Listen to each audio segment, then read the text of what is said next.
we are ready to bring on our next panel.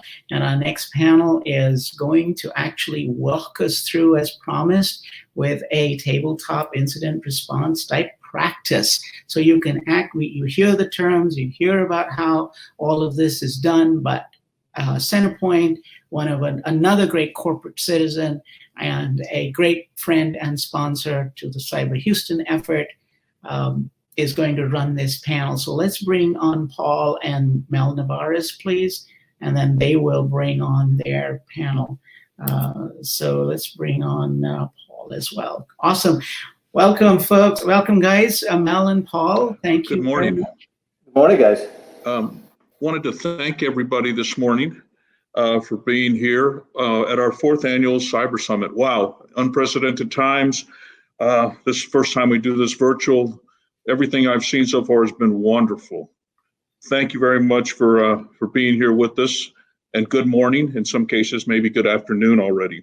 I wanted to take a second to thank our committee, my peers who have been working effortlessly to get this all put together, but I really wanted to reach out and make sure that Liz and Umesh know how much we appreciate the great work they do, the coordination, all the effort behind this. Thank you very much. So without further ado, see if we could put on a tabletop exercise to demonstrate how we might handle a cyber event at a company. And originally we were going to pull in the audience, have participations from the different people that might be out there at the conference, at the summit. But because of the circumstances, we decided to pull back a little bit, and instead of actually pulling in the audience, we decided to demonstrate how a tabletop exercise might play out at your organization. With that, I'll go ahead and get started. We're calling this a cyber tabletop exercise live demo, okay? And at the end of this, and we'll talk a little bit about it, we'll have some time to talk and ask questions as this relates to the tabletop exercise you're about to see. I want to talk a little bit about this slide here. If those of you who may have joined some of the previous sessions, there was a lot of talk about a cybersecurity framework. One of the recommendations was for you to go out there and go out there and look at some of the NIST frameworks and go ahead and look at one and pick one and work through it.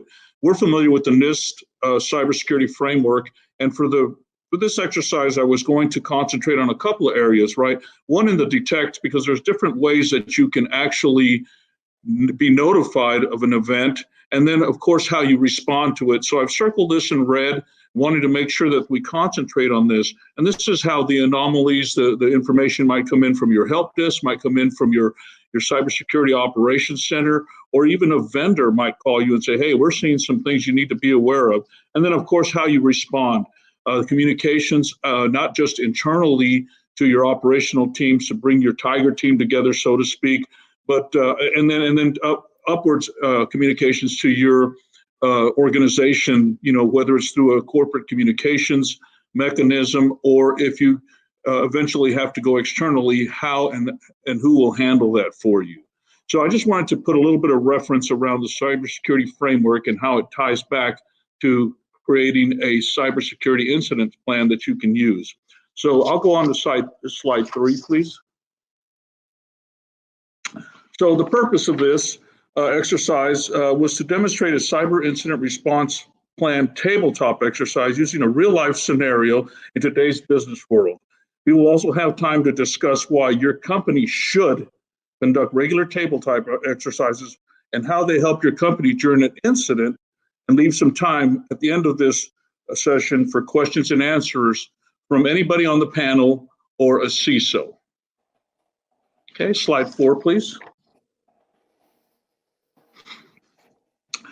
So the scope is to demonstrate a cybersecurity tabletop exercise by following the NIST framework for building an executable and repeatable cyber incident response plan. Page 5. So our concept here is we designed this exercise to stimulate discussion and actions in response to a severity level 3 or 4 cybersecurity threat or event. This is a 45-minute discussion-based tabletop exercise. Slide 6. And as you start to think about your tabletop exercise and the objectives, I put these 4 or 5 out there just as a reference. Of course, there's a lot of different things that might be more specific to your business, but I think these are just some general ones that you should keep your eye on.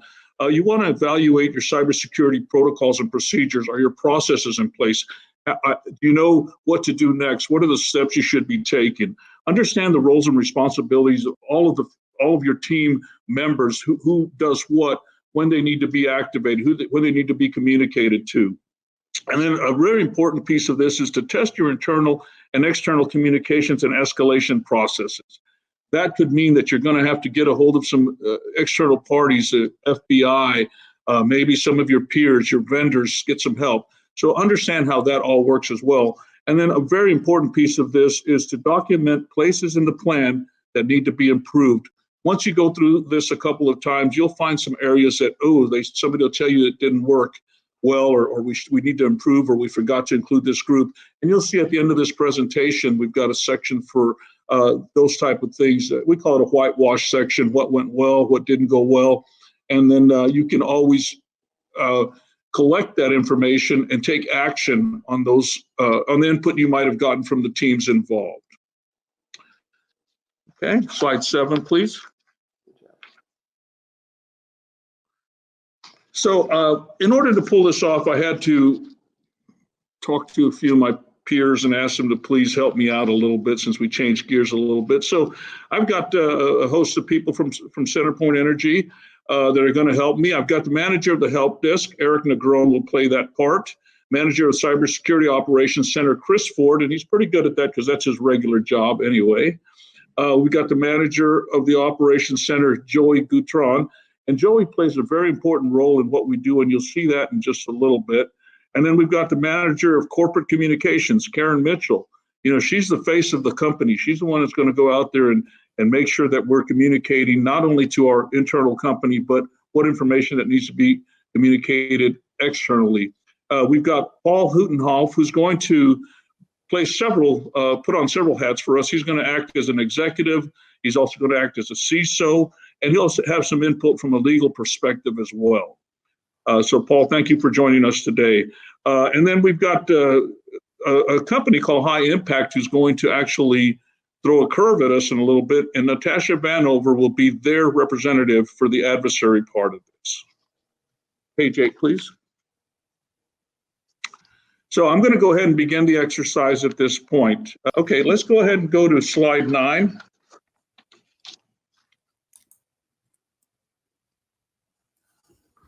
Slide 9 is the exercise scenario. So let me read this, and I'll leave this up for just a second for everybody to think about. Your company begins to receive internal calls via the help desk. Remember, we talked about different ways you could get information. In this case, it's the help desk that's going to get the first calls. Several workstations begin to display a ransomware message. There's also a report from the Windows team stating several domain controller servers are experiencing performance issues. Okay, so this is a scenario that may happen at a company, and we're going to now turn to our professionals out there and our folks at the help desk, at CorpCom, at the CSOC, and we're going to ask them to reply and tell us what actions they might have taken once they receive this information. Eric, would you go ahead and tell us what's going on in your world? And Eric is the manager of the help desk. Yeah, notifications sent out to support areas, warning them of potential issue. And also, we would be in contact with our local resellers in the event that we may need support, extra support on the feet on the ground, or possibly new workstations being set up. Okay, thank you, Eric. Chris, getting this information from Eric, what are the actions you and your team are now going to take? Hey, everybody, just a quick volume check. Am I okay? Yep. Excellent. Okay, so at this point, CSOC would start looking at the infected machines themselves. And after we've determined and validated the issue is legitimate, we would reach out to our partners, Microsoft, Palo Alto, et cetera, for any sort of any additional information they can give us about this particular malware strain. We want to make sure that we can get a bead on finding it in the environment, possibly looking at indicators of compromise that may key us off to where the malware is spreading. If we can stop it before it activates, maybe stop the C2.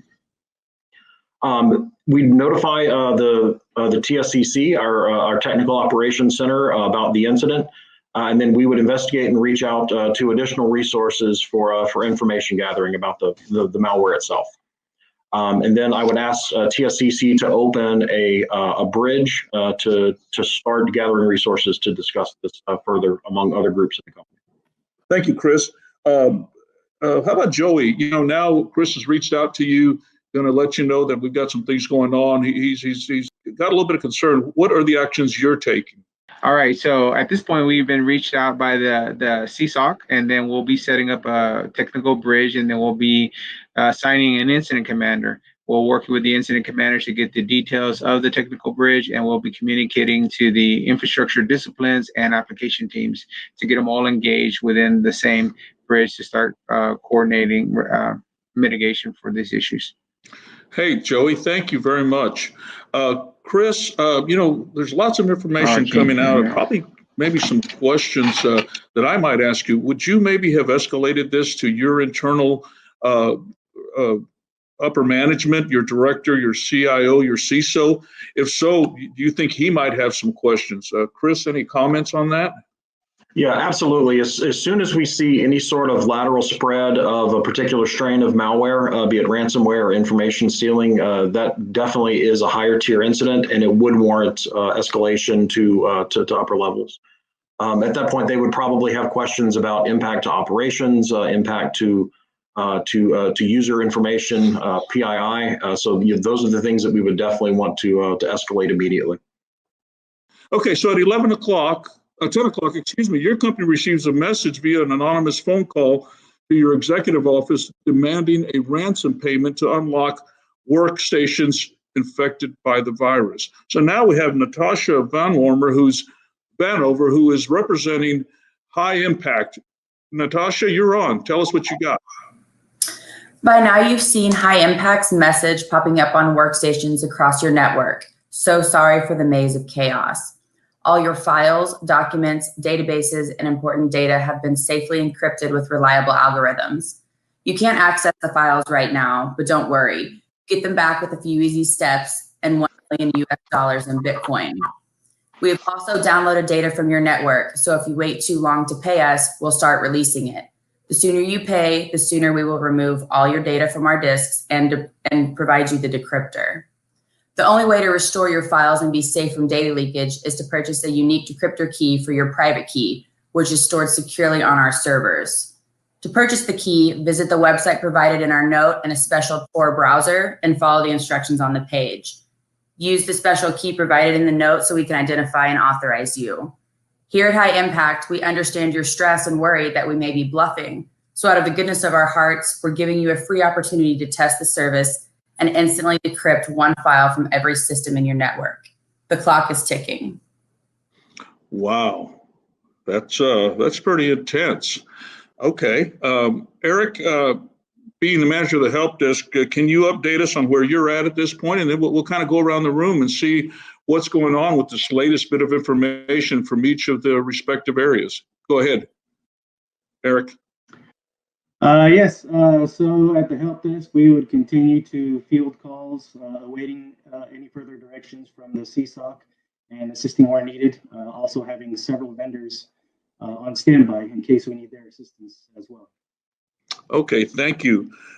Chris, I just heard Eric, he's waiting for some information or direction from you. Maybe you can tell us what you're doing and why that might be important as part of your communications back to the help desk. Go ahead.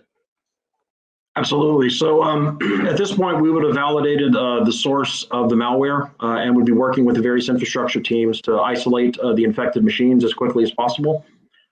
We would investigate and validate that the information that was referenced by the adversary posted to the dark web is actually our customer PII. So we would use our OSINT technologies, our OSINT capabilities rather, find this information on the dark web and then pass it up to legal for validation to make sure that they're not bluffing. We've notified legal executives, corporate communications, HR, CIO, just to make sure that everybody is in the loop. And then we would definitely escalate this event to a severity 4, which is the highest in the corp, indicating that it impacts corporate-wide, and we would need all resources at our disposal. So we would wait for guidance from legal team about whether to notify external agencies such as the FBI, US CERT, DHS, or any other external entities like that. Okay, thank you, Chris. Thank you very much. Joey, lots going on right now. What's happening in your camp as you're supporting this major incident that's cropped up and just impacted the whole company? What's going on there? So basically, at this point, we'll be all on the conference bridge with the core disciplines and application owners. So we would have already performed our network sweep and information application sweeps to identify if there's any anomalies that we can share with CSOC, let them know of anything that we see going on, and we will be sharing that information with them and then waiting direction for them for any communications to go out to the business. Manager of Corporate Communications, Karen Mitchell. Now you've got a lot of information. It sounds like, even we've got some real reporting to do, not just internally, but maybe even externally to help explain. What actions are you taking at this point? So we've reached out to legal for guidance on the communication that we need to provide to the public and to the news media. In addition, we're also in the process of drafting an internal communication to send out to all of our employees. I also have my team carefully monitoring our social media pages for any additional information and updates. So that means that Natasha still could be doing something else out there. Okay, we got to keep an eye on that Natasha lady over there. Well, good, thank you. Okay, Paul, can you put your legal hat on, please, and tell us, as being our representative from a legal person. Oh, there he is, the bad guy. Tell us what actions you might be taking.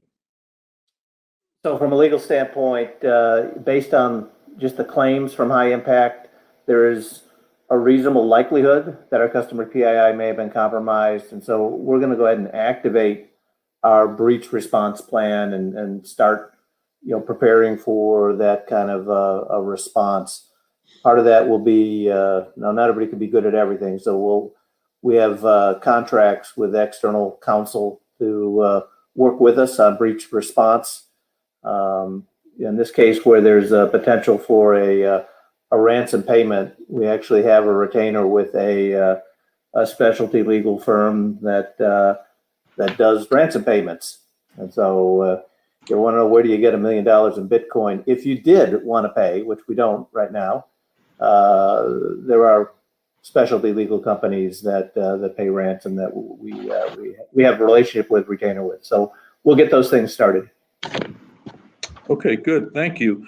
Now, how about your CISO hat? Where would you be at this point, Paul?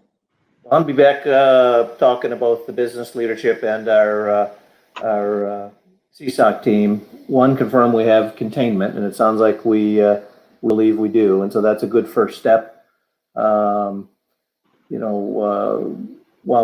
the root cause is the most important thing right now, we'll be looking to see if we understand the point of entry. So once we start recovery, we know we're not just heading towards reinfection. Through Joey, we're gonna make sure that we've got that we're able to confirm the availability and integrity of our backups. And once we know our backups are sound, we're going to get the recovery planning started. Again, we're going to coordinate back with Chris to make sure his team has all the forensic capture that they may need before we start, recovering systems. But we'll get that recovery process started.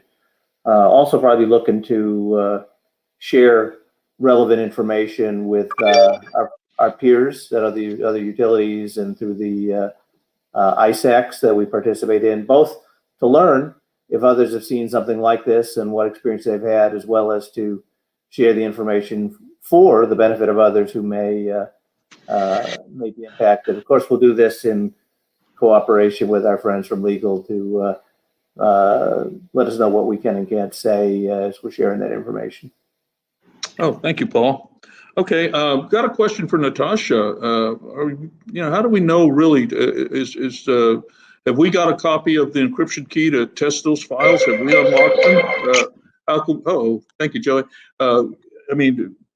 Have you got any feedback from anybody, Chris? Have we been able to unlock any of those files to see if that encryption key is going to work? Is that something we want to entertain, or are we looking at going to a point in our backups to just say, you know what, we don't need Natasha's encryption key. We're just going to back up. So let's let Natasha answer. See if she's got any update for us. Well, so it didn't look like you took us seriously. So we decided to prove to you that we had your information. We did provide you with the private key, or with the decryptor key that matches your private key. So it's up to you to decide whether or not you want to, if you want to test it out. Okay, so we're going to get to that inject in just a minute. Thank you. I thought that might be coming. Chris, your thoughts on this one?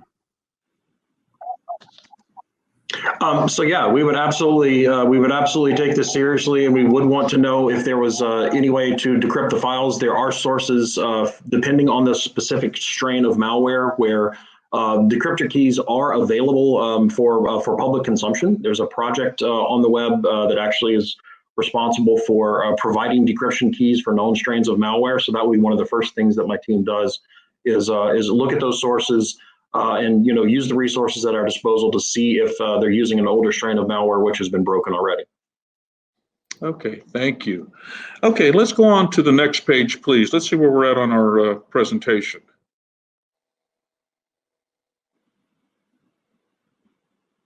Next page, there we go. Okay, so guess what? Natasha's, back up one. Natasha's true to her word. She says that now that we know there's some information out there that appears to be available on the dark web. So guess what? It is a true breach. And we've now got to the point where we've got to go take some action. So let me go around the room one more time just to see what action will happen here moving forward. And then we'll move on to the next section in just a second here. So Eric, where are you at this point? So at this point, we'd still be continuing to monitor and take calls from our employees and keeping track of all the calls in our ServiceNow application. Okay, thank you. Chris, lots of activity going on. I'm sure you're capturing information. What is your team working on at this point? Yeah, so with our ongoing investigation with our partners and external resources, we would have validated that the high impact is a legitimate threat, that this information that they've released is a legitimate PII from our company, and that information will be passed up to the appropriate internal resources to act accordingly and feed into our breach response plan. So we'll be actively capturing all logs, forensics for further analysis. We would make sure that we have everything that we need to recover, work with the infrastructure team to see if there is a point in time recovery, and just coordinate as appropriately with our internal resources. Okay, thank you. Joey, how are you, sir? Thank you for joining us again. Oh, sorry, I got disconnected. So at this point, we'll have both bridges going, and then we'll keep them up, and we'll be coordinating regular communications, and the regular communications will be going out to the business, keeping our employees informed of the investigation. Okay, thank you. I think it's important to note that Joey is handling internal communications only. We'll talk to Karen next and see what she's got going on, because she's now having to handle external communications. So what we've done is we've produced a generic statement for the press, and we are working with legal to define what the next steps are. Okay, thank you. Paul, as an executive, where are you at this point? So we've got a bigger problem here now that some of our customer PII has been released publicly. So we've already activated our breach response plan, and so the legal data privacy office will be working to begin the notification process for impacted customers. We've got some pre-scripted communication packages, which we'll have to edit up and get those things ready to go out. And again, those are depends where you live, what exactly the laws are and what exactly we have to do with you. So let's say the Data Privacy Office and our external counsel will be busy in making sure that we are satisfying all of our risk recovery expectations for our customers whose data may have been breached. From a CISO standpoint, again, just reconfirming with Chris that we've got containment. We know what the cause is. We're monitoring that to make sure we don't get any reinfection. Keeping one eye over on Joey as we're getting recovery for backups going, and then beginning to look at if we know why it happened, what are the things we can do to maybe have this not happen again in the future. Okay, thank you, Paul. Okay, that concludes our demonstration of how a tabletop exercise would play out. And my apologies for the very beginning of this, but this seemed to work out pretty well. Could you go to the next slide, please? And as you end your exercise, there's some things that you should really do, and you should go around the table and you should ask the participants, ask any observers, what went well? What did they like about the plan? What did not go well? Let them be frank. And somebody may not want to throw somebody under the bus live, so have them send you emails and maybe capture their thoughts afterwards, or put it all together in some recommendations. I think that always helps as well. And the important thing here is for you to take action on those items. Come back, refine your plan, test it again, make sure it works well. So with that, I'm gonna end the presentation. I'm gonna open it up for a couple of things. I'd like to thank Paul for playing several roles for us, but I'd like him to give us just a couple of insights on why a cybersecurity plan, incident response plan, is so important, and his thoughts around how it plays into the framework that they discussed in the session on Tuesday. And then we'll open it up for questions. Looks like we still might have about 15 or 20 minutes to do that. Paul, if you don't mind, just tell us a little bit why this is important, sir. Yeah, no problem. Thanks, Mel. Thanks for putting this together. And Mel's been really good about planning and facilitating the exercises for us the last couple of years. And so, again, we were hoping when we originally planned the session that it would be more of a live exercise for all of our conference participants to participate in directly. But when we had to go virtual, we were afraid that could turn into a free-for-all. So, a little more of a demo, but maybe next year. Hey, the reason a plan is important is we're going to try to prevent bad things from happening, but we're going to accept that no matter what good things we do to prevent that, it is possible bad things are going to happen. And so the better prepared we are, the better we're able to minimize the impact of those bad things on the company. Try to recover sooner, faster, get back to normal in a way that is good for the business. When it comes to doing these kind of tabletop exercises, you guys have probably heard me say before, it's a little bit like a fire drill. We all do them. Where you're supposed to go and stand, and what the basic steps are. In a real fire, it's going to be different. But the fact that you got a little muscle memory, you know where to start. You don't start by running around saying, "What are we going to do?" You start with, "Okay, well, I know I'm supposed to do this, this, and this, get going." And then we're going to have to make decisions along the way. But the plan becomes a framework that guides us through, what really happens. Exercising, and a lot of, we typically are going to do a couple of exercises a year. One involves a lot of technical people because there's a lot of moving parts. But one of the exercises, actually the first one we did this year back in January when we had some geopolitical risk, if anybody can remember, all the way back to January. And that was a lot more business leaders, so you just concede some of the technical pieces, but from a business standpoint, say, well, what if our systems were unavailable for 12 hours while we were recovering from a cyber incident? Do we know what critical business processes are going to be impacted and how you're going to kind of get along until we bring things back to normal. This kind of exercise with a ransom, those are always fun exercises to take to business leaders and, say, would we or would we not, pay a ransom? And under a lot of circumstances, we think no, but, the same reason medical facilities sometimes pay ransom with the utility, it's critical infrastructure. It is conceivable that there could be a situation one day where the path of least resistance to restoring service to our customers may be, pay the guy and let's see if we can get services back. Now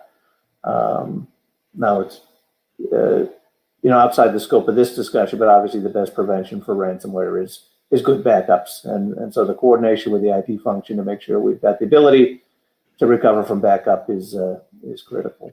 So maybe I'll stop there for a minute, Mel, and let you take some other questions.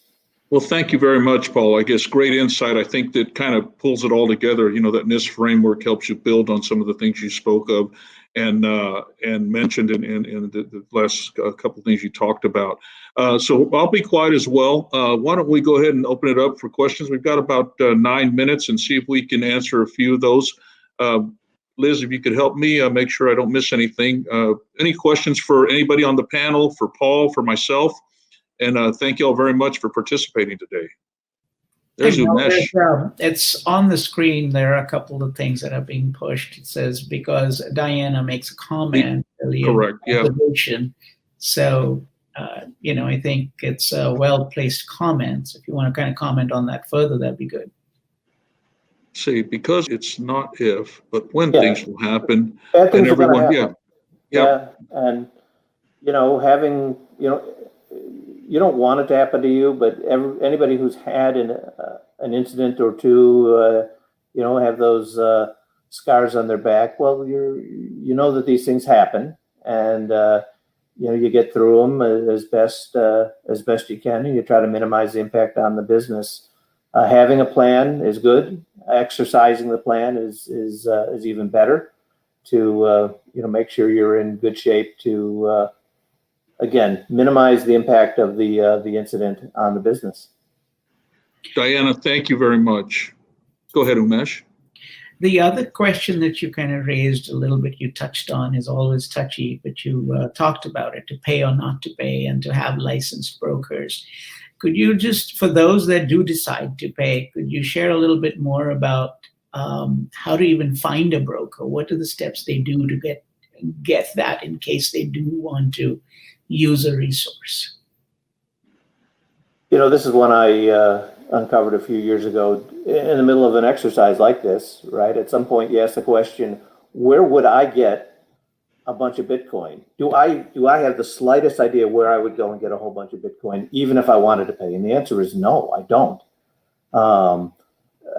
So the first corollary to that is there are other people who do know where to get the Bitcoin and how to do that. And there are, I can't tell you the name of them, I don't have it at the tip of my tongue, but there are companies, legal specialty companies out there that are specialized in hostage, ransom payment. And, if you have one of these situations and you did choose to pay, going through a specialty legal entity to do that ransom payment, my understanding is they'll even negotiate a better rate for you.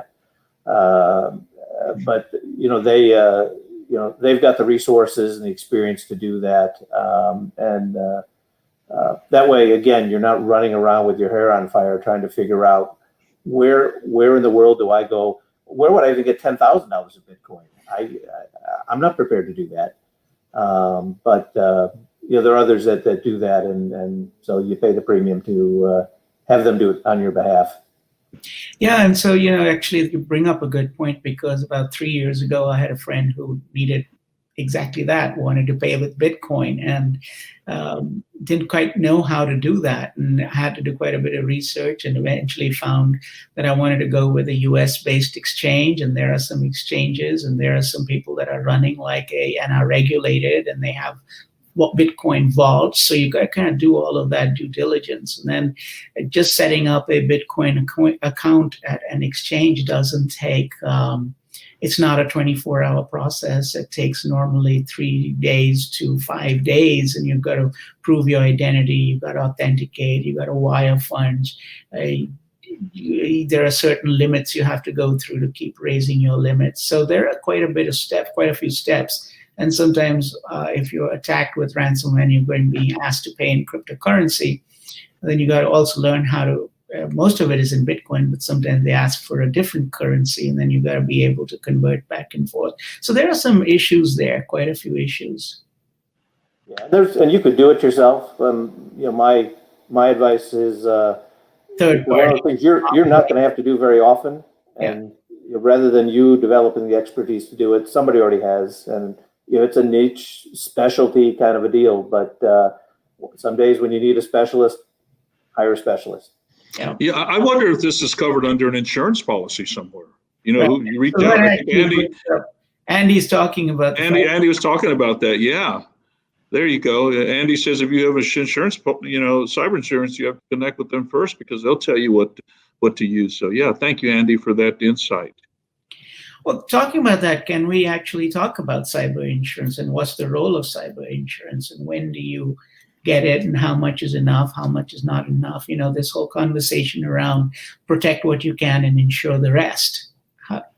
How do you even, could you have any guidance for that for our viewers? So, the company has risk management functions that have insurance for a number of different scenarios, and depending upon what the policies are, typical standard business insurance sometimes has waivers and exclusion for cyber events, and you have to carry a special device to cover cyber risks. Calculating how much exposure you think you may have. Again, a company like CenterPoint, where we've got millions of customer records, and there's various reports and analytics you can go to say, hey, it's going to cost you X dollars per record on a major breach. Well, that adds up pretty quick, and so having an insurance vehicle that will protect you from a catastrophic event.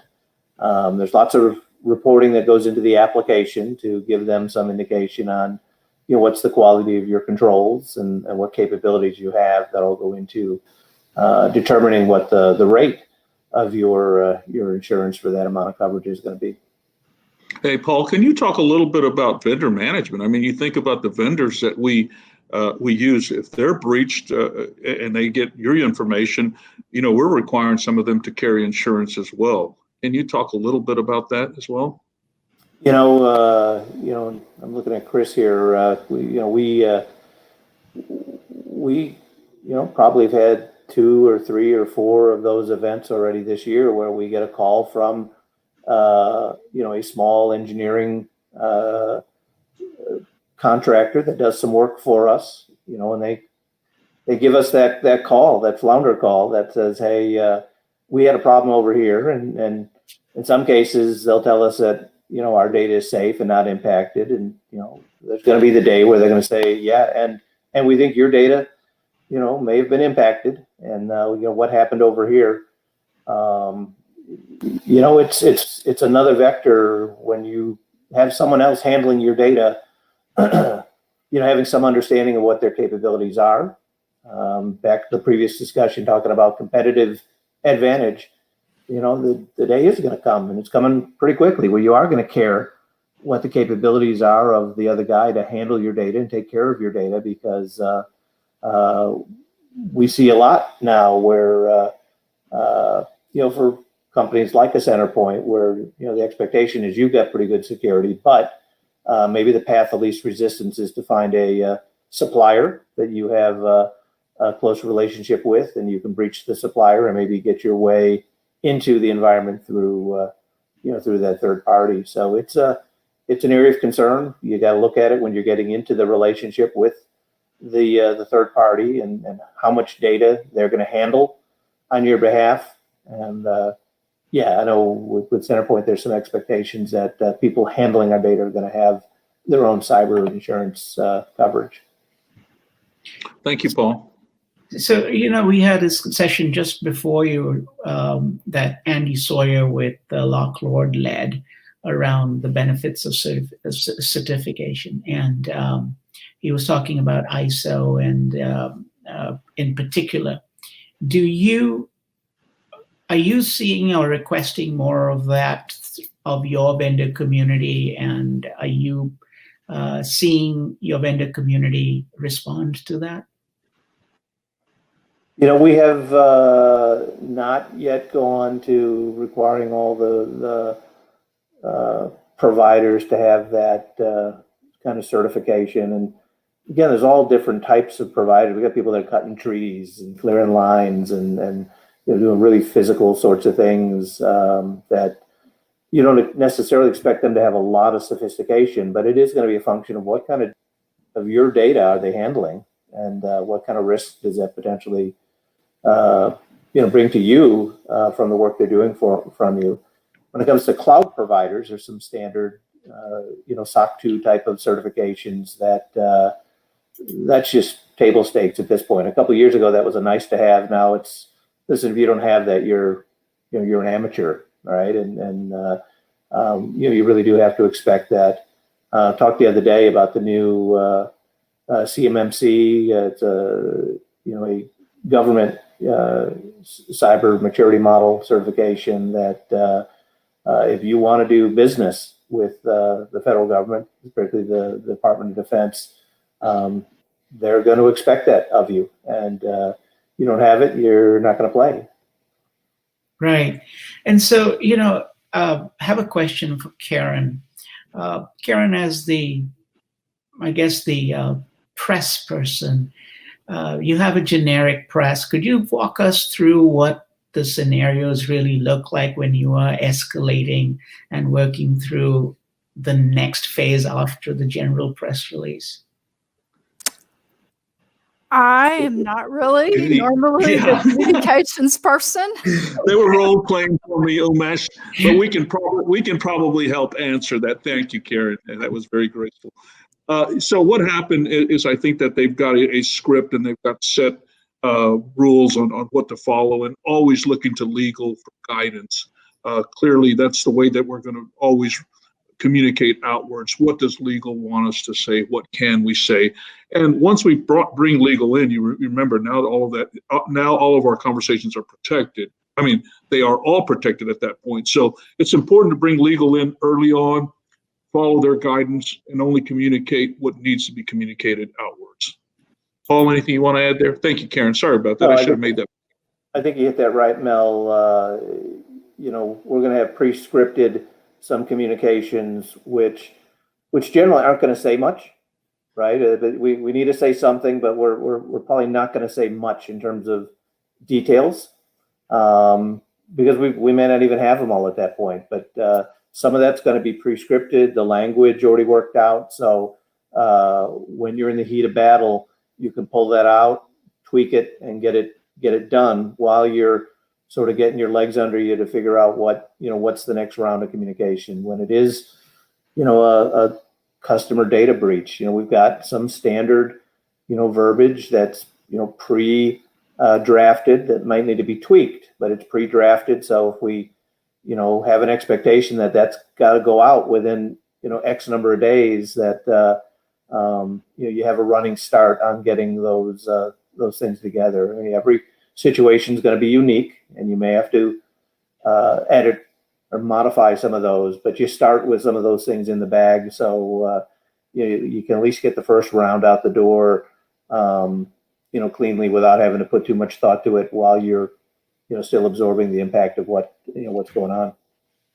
That first conversation is always a shock, right? When you get that email, when you get the zipped up files, when you get the demand for ransom, and when you're testing.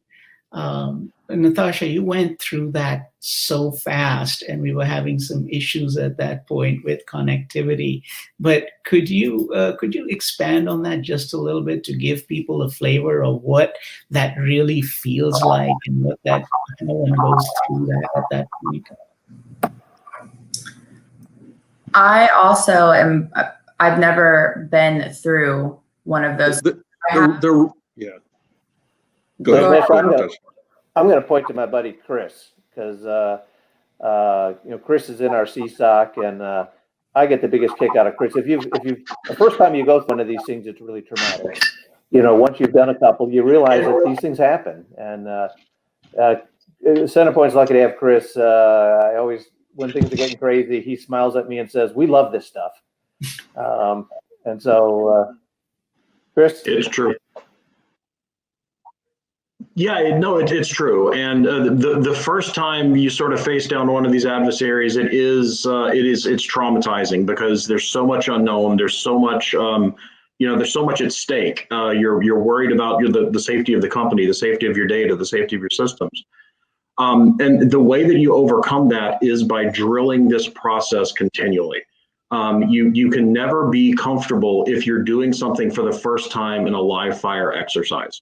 So the fact that we've seen these things before, the fact that we drill our processes, the fact that we have established lines of communication, I think is the key.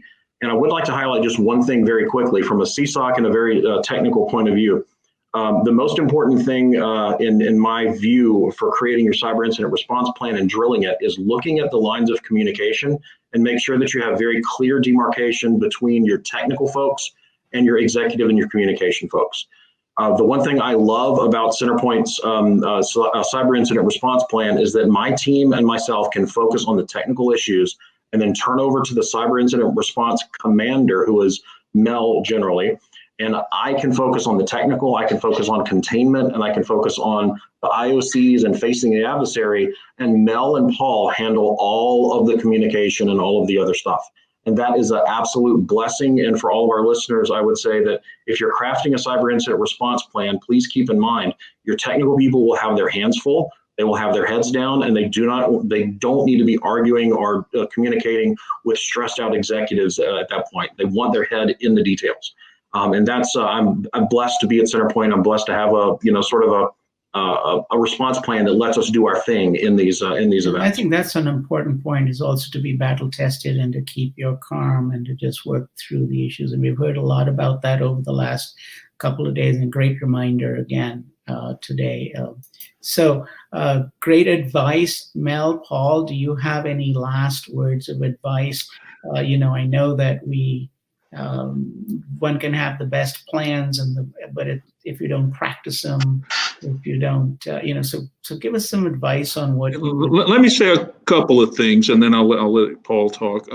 One of the things that's important in our plan, it's a framework.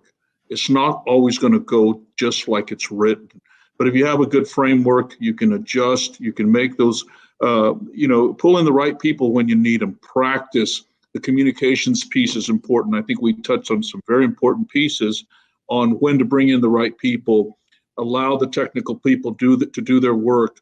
Joey's operations center plays such an important role because they handle all of the stuff up front. They're talking to the executives. They've got an open communications with them. Chris and them are talking to the Microsofts. They're talking to the Palo Altos. They're talking to the people that they need to talk to in the background.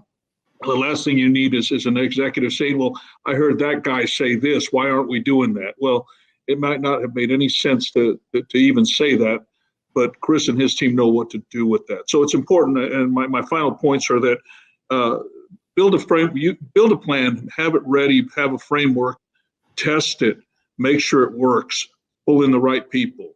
And those I'll leave with those two comments, and I'll open it up to Paul. Yeah, and I think you covered it really well, Mel. The only thing I would add is, understanding how you're going to classify events and know where your points of escalation are. A lot of small things are going to start out in the SOC, and they're going to stay there in the SOC. But when it gets to a certain level of business impact, when you ring the bell to bring some more people in, and knowing when to say when, that we need to communicate more broadly when we've got to escalate, and bring management into the discussion in different ways. Keep peddling, keep doing the things you're doing, but when's the right time to bring others in to let them know what's happening? And say, even in this exercise, the first thing I'm going to ask you is, what's the impact on the business, right? And if the answer is not much, well, then we're cool and keep doing what you're doing. But if it's, hey, the business has got 3 or 4 critical systems that are wiped out, okay, well, now we're going to have to talk to some business leadership and make sure that they've got plans to keep the lights on and keep the things moving while we're doing our recovery. And so those types of classification of the event and escalations are really important. Well, Paul, Mel, and the rest of your team, thank you very much. Lots of great people saying thank you for your help. Thank you for your presentation. Thanks all. Excellent exercise. Test. People just continuing on. So, well, Mesh, maybe next year we do an actual exercise with the whole group like we planned. Yes. So apologize we had to do it as a demo this year, but maybe next year we can all play. All right. CenterPoint team, thank you guys. I know I had to pull them together, and they all did a great job. We'll put you in for an Emmy. Okay. Promise it. Thank you so much. We got to pull y'all off to make room for the next. Thank you. Thank you so much.